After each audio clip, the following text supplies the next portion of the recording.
acompaña Pablo José Hernández, comisionado residente en Washington. Bienvenido, comisionado, ¿cómo está usted? Muy bien, placer estar contigo y felicidades por esta nueva temporada. Gracias, ahora vamos a tener más tiempo cuando usted esté por acá de visita en Puerto Rico. De hecho, ¿cómo usted divide su tiempo? ¿Cuánto tiempo hay que pasar en Washington para hacer esa gestión de comisionados? Cada año ellos publican un calendario de los días que están en sesión. Usualmente son 3 semanas de cada mes y hay una semana que es la semana de trabajo distrital.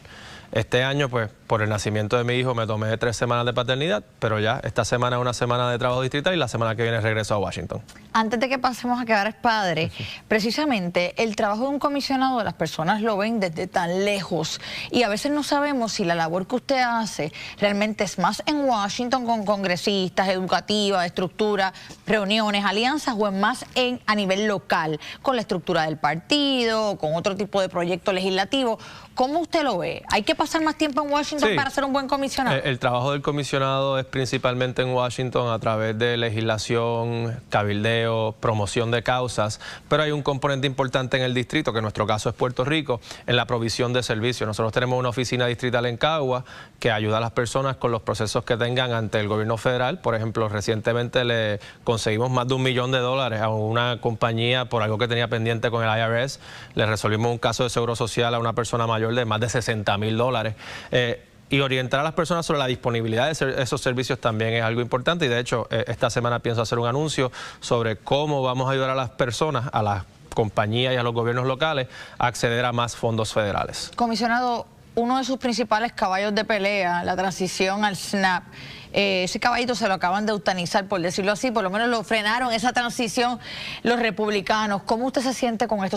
¿Lo siente como su primer fracaso dentro del proceso? Esto tiene varios pasos y siempre anticipamos que con una mayoría republicana era improbable que se incluyera en un Farm Bill. Sin embargo, todavía tenemos esperanza de que si en el Senado se considera un Farm Bill y requiere apoyo bipartidista, que con el apoyo de los demócratas se pueda incluir, o que más adelante en un cambio de Congreso, los demócratas, si no se aprueba un Farm Bill, eso se aprueba una vez cada 5 años y en años recientes no se ha aprobado ninguno, y lo que hace es que se extiende un año más, pero que en un futuro un Congreso demócrata que son más abiertos a la inclusión. ¿Usted ve una transición a un Congreso demócrata? Absolutamente. Ahora mismo la ventaja en las encuestas es de 5 puntos. La mayoría republicana es de solamente 3 escaños. Históricamente el partido del presidente pierde escaños en unas elecciones de medio término, así que si la ventaja es solo de 3, es históricamente altamente probable de que haya un cambio en la composición de la Cámara, no así del Senado. Comisionado, pero realmente hay ambiente para esto, incluyendo, ¿verdad? Inclusive dentro de los demócratas mismos. Hemos visto por años que se ha rechazado la transición de Puerto Rico al SNAP y se ha vendido como una idea muy improbable. ¿Usted le sigue viendo algún tipo de hilo de esperanza o meramente usted lo va a seguir cargando como su proyecto, aunque no lo aprueben? Primero, que nunca se ha rechazado categóricamente en el sentido de que se haya llevado a votación. Segundo, que cuando Biden era presidente hubo medidas como el SSI para Puerto Rico y una nueva 936 que se incluyeron en el proyecto Build Back Better, que fracasó por el voto de 2 senadores en el Senado. O sea que estas medidas hay que seguir impulsándolas porque eventualmente una ventana se abre, una puerta se abre y tienen que estar ahí. En el Congreso el término que usan es lay down a marker.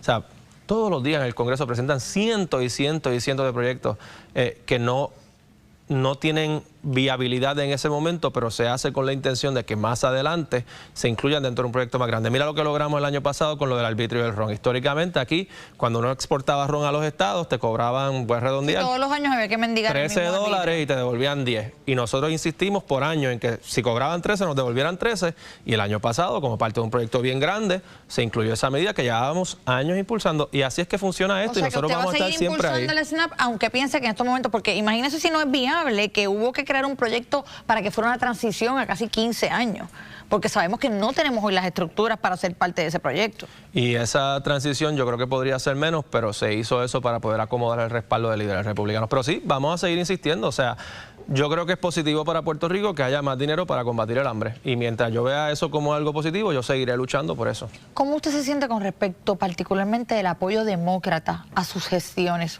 Usted siendo demócrata. Sumamente satisfecho. Dentro del el grupo demócrata, ¿hay apoyo al ELA como opción? Sí, lo que hay es mayormente neutralidad en cuanto a las opciones. Lo que había antes de que se quería excluir el ELA, eso ya no lo va a haber. Lo va a ver en algunos demócratas, porque, ¿verdad?, mantienen esa visión. pero con los que yo he podido hablar, que son nuevos a este tema y tienen una mente abierta, para ellos, para todos ellos, tiene perfecto sentido que los puertorriqueños puedan escoger entre todas las opciones, incluyendo el ELA. Y cuando yo les explico lo que es el ELA, los beneficios, y reconozco las desventajas que tiene, ellos responden bastante positivamente y lo ven como algo totalmente razonable. Cuando usted me dice con quienes he podido hablar y de momento se los explico y le cogen como amorcito a Lela, ¿quiénes son estos demócratas? No, yo no voy a dar nombres de ninguno porque no estoy autorizado a hablar a nombre de ellos, pero en general el tema surge con casi todo y la reacción suele ser la misma de casi todo, de comprensión y de respeto a las preferencias que son diversas que tiene el pueblo de Puerto Rico. Si yo le muestro estos tres demócratas, ¿con cuál usted se siente más identificado? Vamos a verlos en pantalla. Yo creo que yo me siento más identificado. Tiene ahí a Newsom, a Alexandria Ocasio-Cortez y a Mandani. Te voy a dar una respuesta bien diplomática y política. Hay algo de cada uno con lo que me identifico. Mira. ¿Hay algo de cada uno? Ideológicamente creo que me identifico más con Newsom porque es un político mucho más moderado. Pero de los tres, a quien mejor conozco es Alexandria, así que siento más simpatía personal hacia ella. Y con Mamdani, pues hay unas similitudes generacionales y de estilo de, bueno, él lo hace mejor que yo no lo voy a negar, pero de hablar directo a cámara, de usar bien las redes sociales. Así que, en cierto modo, pues con los tres tengo algún tipo de sintonía. ¿Siente que ha podido consolidar alianzas con el Partido Demócrata, no que su voz se está perdiendo o diluyendo dentro de ese partido? Y he visto cómo me he ido ganando el respeto de mis colegas y cómo he estado convirtiéndome en una voz de más autoridad a nivel nacional. La semana pasada, por ejemplo, tuve 2 entrevistas en medios nacionales. Es un privilegio para mí y un honor, yo diría, para Puerto Rico que tengamos voces puertorriqueñas en esos medios. Hablamos del tema de alianzas en el plano de los Estados Unidos, pero particularmente a nivel local. Usted anunció hace algún tiempo una alianza donde estaba incluso Olvin Valentín, antiguo comisionado electoral de Victoria Ciudadana. Hoy hace otros anuncios de personas en el Proyecto Dignidad.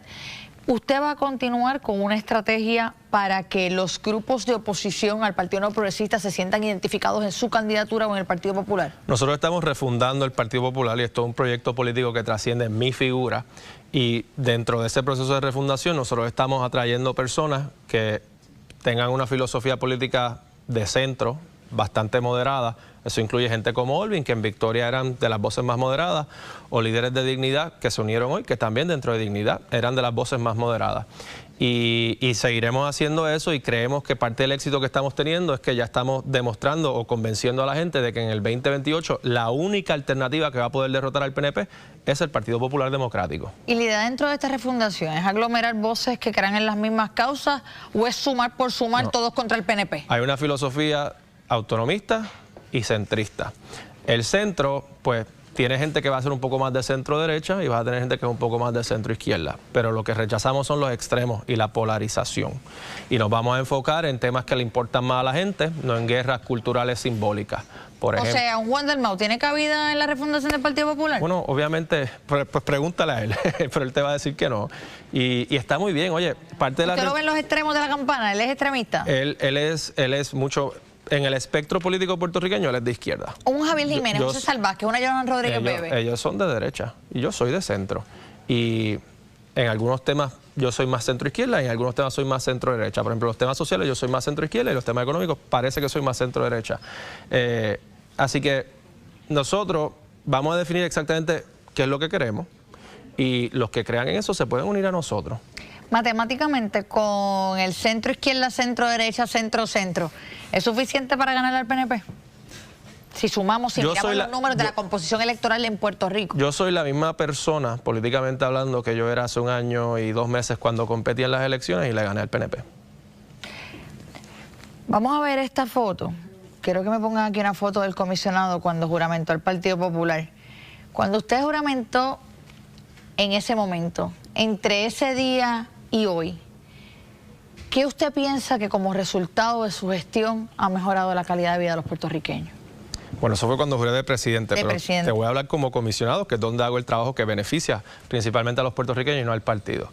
Primero, creo que lo que logramos con el arbitrio del RON va a representar cerca de $1.000 millones para el gobierno de Puerto Rico en los próximos años. Yo quisiera ver esos millones adicionales invertidos en algo que redunde en un beneficio, ya sea de infraestructura energética para bajar el costo de la luz de la gente o de inversión en los niños de Puerto Rico, como las cuentas de ahorro que ha creado el presidente en los estados. Algo que suplemente eso para que... ¿Está de acuerdo con esa iniciativa del presidente? Esa es una buena medida del presidente y no tengo problemas reconociéndolo. Algo que combata la pobreza en Puerto Rico.